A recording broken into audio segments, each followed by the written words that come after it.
اعوذ باللہ من الشیطان الرجیم بسم اللہ الرحمن الرحیم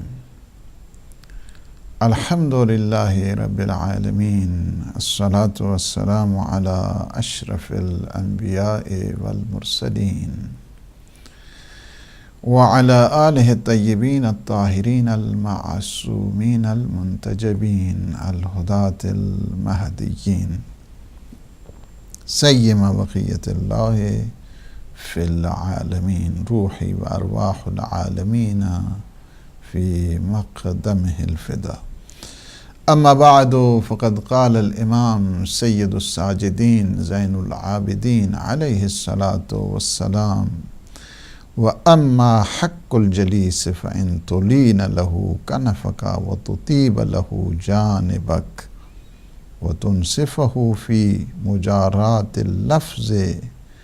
ولا تغرق فی نزع اللحظ اذا لحظت وتقصد فی اللفظ الى افهامه اذا لفظت وان كنت الجلیس الیہ كنت فی القیام عنہ بالخیار وان كان الجالس الیک كان بالخیار ولا تقوم الا باذنہ ولا قوت الا باللہ۔ مکارم اخلاق کا ایک بہت بڑا ذریعہ ہے کہ جو آج آپ دیکھ رہے ہیں، اور یہ پروگرام ہے حقوق کا۔ اللہ سبحانہ و تعالی ہمیں اپنے بااخلاق، باکردار اور وہ لوگ کہ جو حقوق کا پاس کرنے والے ہیں، لحاظ رکھنے والے ہیں، ان میں ہمارا شمار فرمائے۔ 31واں حق ہے کہ مولا امام سجاد علیہ السلام نے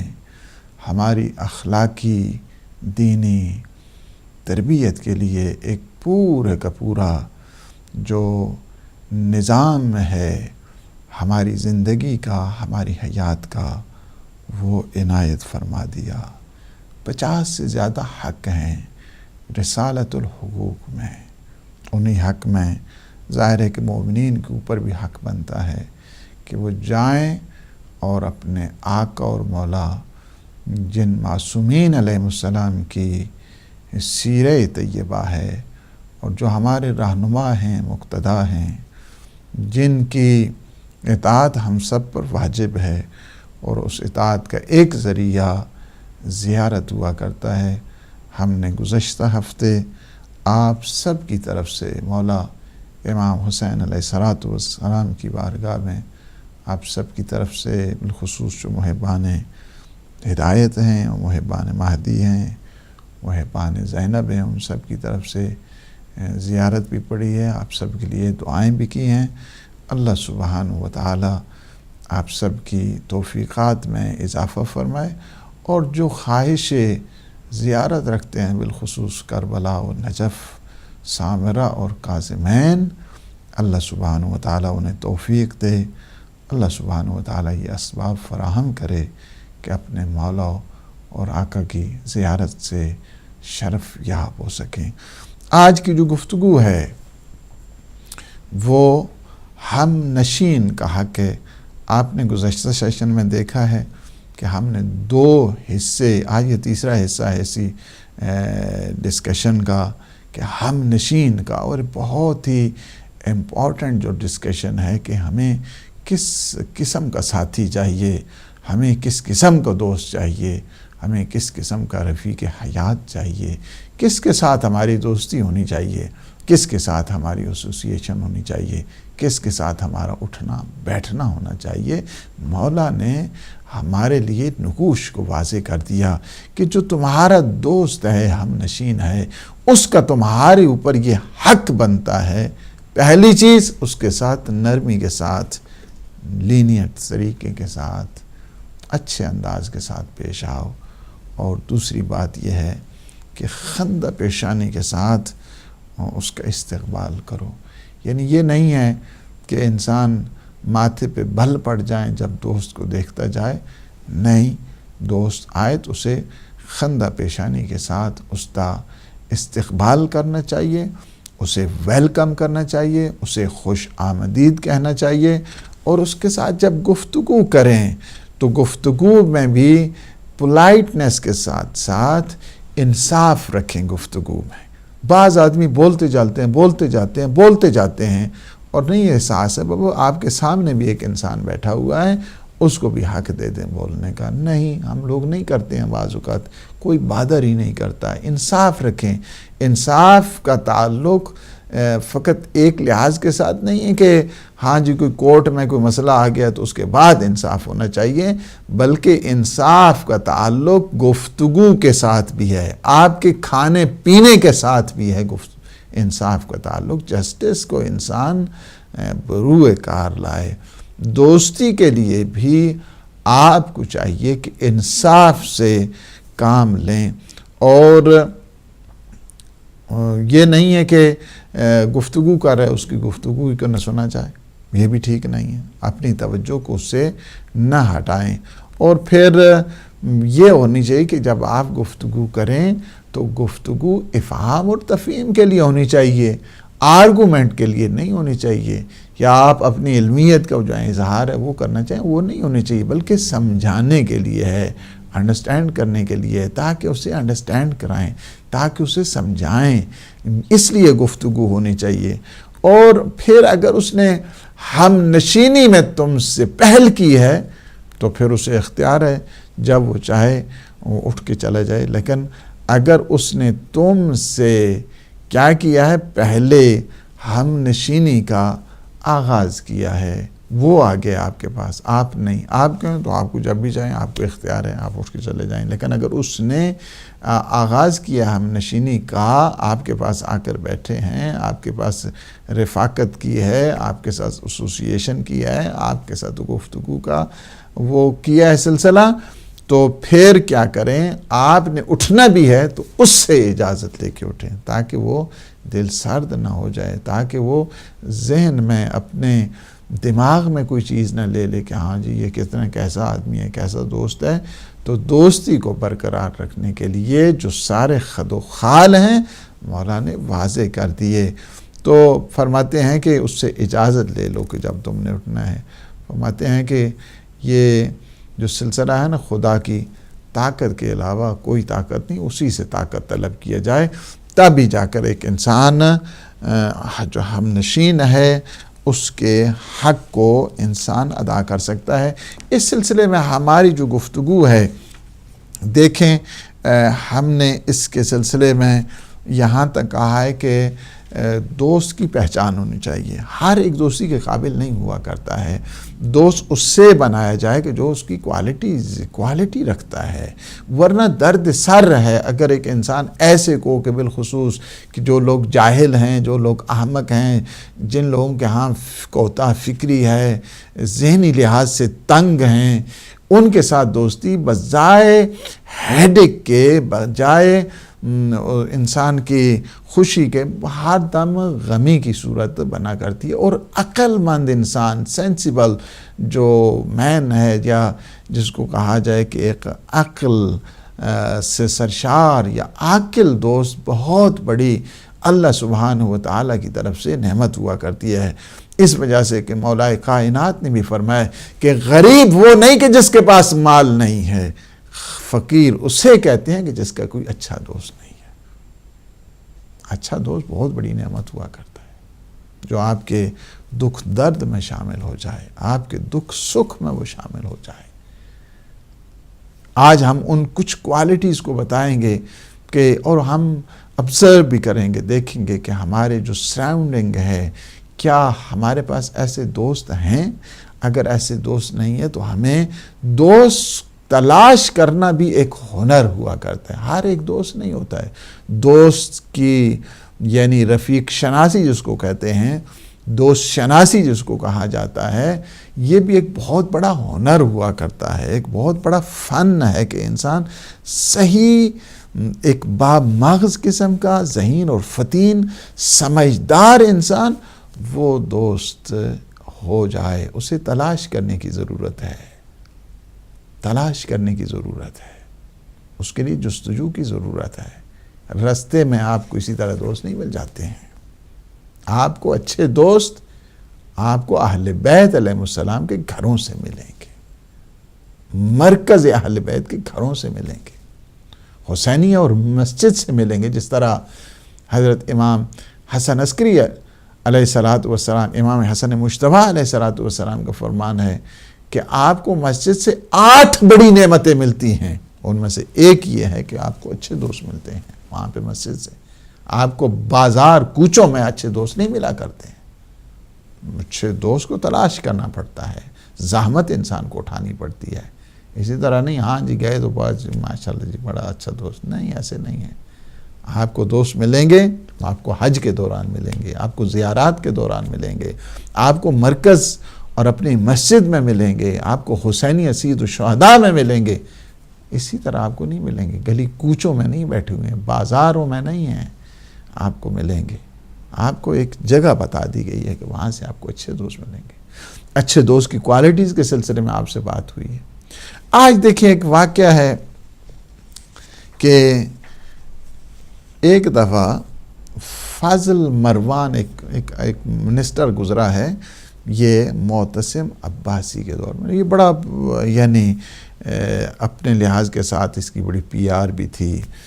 پبلک ریلیشن میں بھی جو ہے نا وہ بڑا آگے تھا، اپنے کام کے حساب کے ساتھ کہ جو جس طرح کہتے ہیں نا کہ ایک انتظامی یا ایک ڈسپلن رکھنے والا یا ایک تنظیمی شعور رکھنے والا آدمی،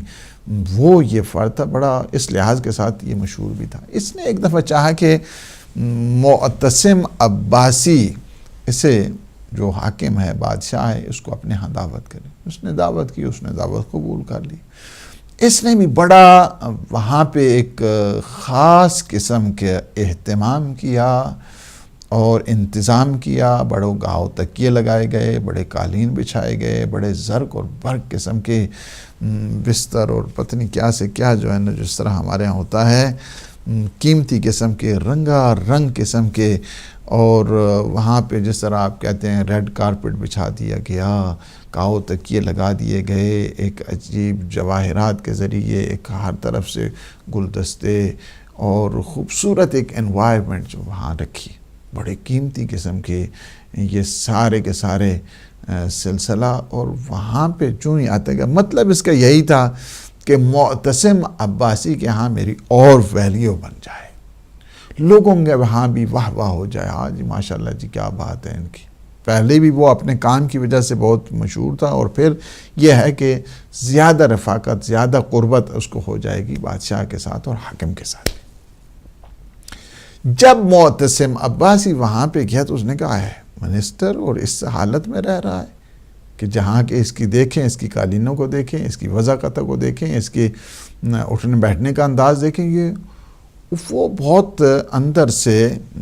کڑتا جا رہا تھا، اندر سے جلتا جا رہا تھا کہ یہ منسٹر اور اس کی یہ اوقات، ہم تو بادشاہ ہیں، ہمارے پاس یہ بھی سلسلہ نہیں، اور اس کے پاس یہ اتنا، یہ کیسا نظام آ گیا ہے، کس طرح اس نے اتنا پیسہ جمع کر دیا، کس طرح اس نے سارا کیا۔ تھوڑی دیر تک تو وہ بیٹھا، اس کے بعد اس نے بہانہ بنایا کہ میرے پیٹ میں درد ہو گیا اور مجھے جلدی جانا ہے، بہانہ بنا کے وہاں سے نکل پڑا۔ جب بہانہ بنا کے چلا گیا تو اس نے کہا کہ یہ تو سیناریو ڈیفرنٹ ہو گیا ہے، وہ تو جس کے لیے ہم نے یہ دوا لی تھی یہ الٹی ہو گئی سب تدبیریں، کچھ نہ دوا نے کام کیا۔ تو یہ سلسلہ جو اس کے ذہن میں تھا، جو وہ مائنڈ بنا کے چل رہا تھا کہ میری اور قربت ہو جائے گی، میری اور واہ واہ ہو جائے گی، بلے بلے ہو جائے گی، یہ تو الٹا ہو گیا کام۔ یہ تو پھر یہ جو ہم نے دعوت کی ہے، یہ دعوت تو بڑی شوم قسم کی دعوت ہو گئی ہے، یہ دعوت کوئی مبارک دعوت نہیں ہے، یہ ایک نحس ہو گئی ہے۔ آپ اس کو کیا کرنا چاہیے؟ چونکہ وہ سٹریس میں تھا، فرسٹریشن میں تھا، مصیبت میں تھا، سوچ نہیں سکتا تھا کہ میں کیا کروں۔ ادھر سے اس کے دل میں جو معتصم عباسی ہے، اس کے دل میں یہ منسٹر کی اوقات، اس طرح اس کا رہنا سہنا، اس کی یہ سارے حالات، اس طرح منسٹر میں یہ اوقات آ گئی ہے۔ اس کے دل میں وہ بات، اور بہانہ بنا کے جب وہ چلا گیا تو اس نے بھی سوچا کہ اب مجھے کیا کرنا چاہیے، چونکہ حالات تو بگڑ گئے ہیں، پاسا پلٹ گیا ہے، جس کام کے لیے میں نے دعوت دی ہے وہ تو نہیں رہا۔ کافی جب سوچتا رہا، اسی محفل میں اس کا ایک اچھا دوست تھا ابراہیم موصلی، اس سے کہا کہ یار بات یہ ہے، میں نے جس کام کے لیے دعوت دی تو وہ تو یہ تھا، بات الٹی ہو گئی ہے، وہ پیٹ میں درد کا بہانہ بنا کے چلا گیا ہے معتصم عباسی، اب مجھے کیا کرنا چاہیے؟ اچھے دوست اور عقل مند دیکھیں، انہوں نے کہا کہ آپ اس طرح کریں کہ آپ سیدھا دربار چلے جائیں، دربار چلے جائیں، اس کا حال احوال پوچھیں، پیچھے میں ایک آپ کو لیٹر دوں گا، جب آپ کو خط ملے تو لازمی طور پہ وہ پوچھے گا کہ یہ خط کائے کو ہے، کس لیے خط آیا ہے، کیا مطلب ہے اس کا۔ اس کے بعد خط میں یہ لکھا ہوگا کہ چونکہ بادشاہ سلامت چلے گئے ہیں، اب لہٰذا یہ جو جتنے ہیں، یہ کرائے والے لوگ ہیں جنہوں نے تمہیں قالین دی، یہ گاؤ تکیے دیے، یہ سارے پھول اور یہ ساری جتنی انوائرمنٹ انہوں نے بنائی ہے، وہ سارے کہہ رہے ہیں کہ ابھی ہم ان چیزوں کو اٹھا لیں تو بہتر ہے، یا کیا کریں، ان کو ابھی رہنے تھے۔ ایسے ہی ہوا، جب وہ پہنچا وہاں پہ تھوڑی دیر کے بعد لیٹر آ گیا ابراہیم کی طرف سے، کہا، اس نے پوچھا، معتصم نے پوچھا کہ کیا ہے، خط کیا ہے؟ کہا حضور خط تو اور کچھ نہیں ہے، بس یہی ہے کہ جن چیزیں ہم نے کرائے پہ لی تھیں آپ کے لیے تاکہ آرائش اور زیبائش کا انتظام کیا جائے، آپ نے قدم رنجہ فرمایا، آپ کی طبیعت ناساز ہو گئی، آپ یہاں تشریف لے کے آئے، وہ یہ پوچھتے ہیں کہ کیا ہم ان چیزوں کو اٹھا لیں چونکہ آپ کے مہمان گرامی تو چلے گئے ہیں۔ تو کیا اس نے جب یہ دیکھا کہ نہیں، اس کی تو اپنی چیزیں نہیں تھیں، یہ تو ساری چیزیں کرائے پہ لائی گئی تھی،